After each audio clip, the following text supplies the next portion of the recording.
This week, we will be reading from Parashat Shemot, the first Torah portion in the book of Exodus. If Genesis is about the origins of the human condition and the tales of our ancestors, then the Exodus represents the beginning of our story as a Jewish people. Up until the story of the Exodus, what has bound our ancestors together was a shared understanding of the ideas and the ideals of ethical monotheism as established between God and Abraham. It was not until the time of Moses that they truly began to be fleshed out with the larger covenantal tradition that we strive to embody to this very day.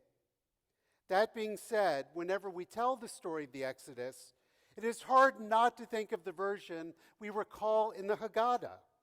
Jacob wandered down to Egypt with meager numbers.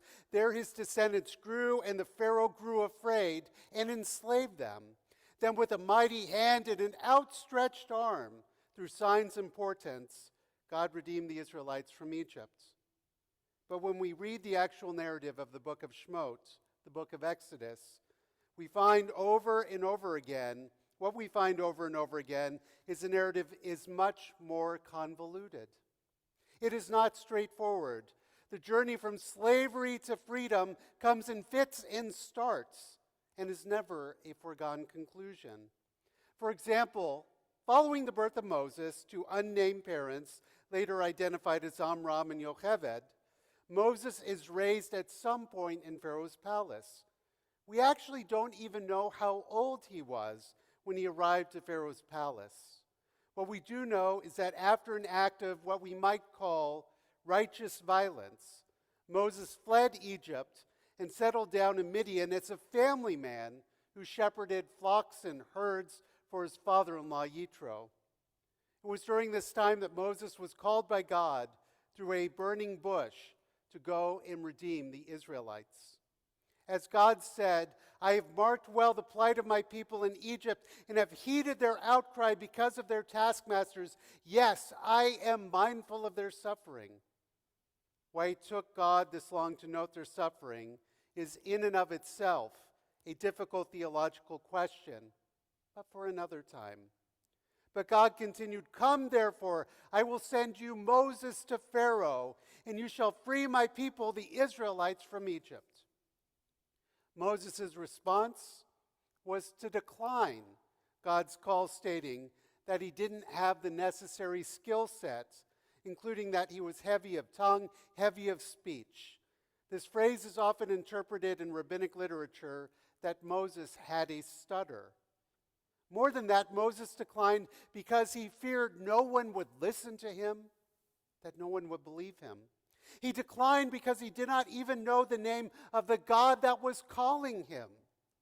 Moses gave a myriad of reasons why he was, in fact, the wrong person for the job, and that even if he did God's bidding, he would fail.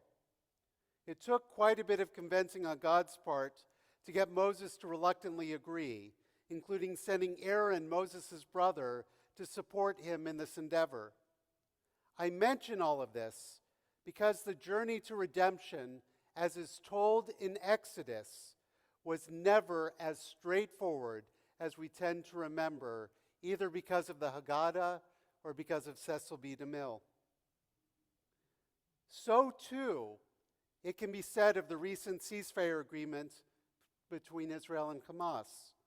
According to the forward, Israel's government just approved the ceasefire and hostage release deal in a last-minute meeting that extended into Shabbat. And you might be wondering, how could they even continue the conversation in Shabbat? And it's because of the rabbinic mitzvah pekuach nefesh, to save a life. After months of negotiations that often appeared circular and hopeless, the stage is set for hostages to begin to be freed on Sunday as Israeli troops start to withdraw from key areas of Gaza. On this past Thursday, after last-minute delays in the signing process, it seemed the deal's implementation might be delayed. But Prime Minister Netanyahu secured the approval of the government security cabinet earlier that day. And if the full government votes in favor of the deal, which they just did a few minutes ago, the long-awaited peace process is set to begin before our inauguration on Monday. But while Israelis and Palestinians and international observers wait for the first stage of the three-phase deal to begin, anxiety and uncertainty remain pervasive. The prospect of Israel releasing more than 1,000 Palestinian prisoners has sparked concerns, with one hostage relative who supports the deal calling it, quote, really bad. And if all goes smoothly in the initial 6-week exchange, much remains undecided and contentious about the final 2 phases. Among the lingering questions, what happens if those details can't be agreed upon, potentially leaving dozens of hostages stuck in Gaza? The reality is, peace is hard. It is never straightforward. Compromises have to be made. Not to make light of the situation, but as cartoonist Bill Watterson wrote in a Calvin and Hobbes strip, a good compromise leaves everybody mad. Already there are many valid criticisms of the ceasefire deal, including the lingering questions about the rest of the hostages and the future of Gaza, including the Gazans' own relief from war and being able to return to their homes such as they are. I, like so many, have my own thoughts. However, instead of reflecting on those, I want to discuss an opportunity that is presenting itself to us here in Omaha. For the past year and a half, we have been focused on who is to blame for the violence in and around Gaza. But more than that, we have often been turning on each other due to our own conflicting understandings of these complex narratives. Our sense of right can only be validated by underscoring by how someone else is wrong. This conflict has and continues to hold the potential to tear our very own community apart. Perhaps then, this imperfect ceasefire is also an opportunity for us to engage in the sacred work of relationship and community building. Ways that have been elusive over these past 16 months. We are not going to ever be able to solve the problems that are taking place half a world away. But what this ceasefire can represent is the possibility of hope. Hope that one day the cycles of violence and recrimination could come to an end. And hope that we can find ways to move through our own hurt and pain to genuinely see each other and know that we all want a better world for ourselves, a better world for our children, a better world for our grandchildren, and a better world for all of humanity. I know this is a far-fetched dream, but as we are also commemorating the dreams of Martin Luther King Jr. this weekend, we all know the power of what dreams can represent.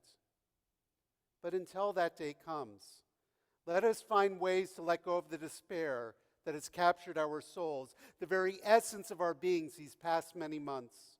For now there is a glimmer of hope where those captured will be redeemed, and where the innocent will no longer suffer due to the actions of violent people seeking violent ends. Our tradition, like so many others, has a complicated relationship with the nature of warfare.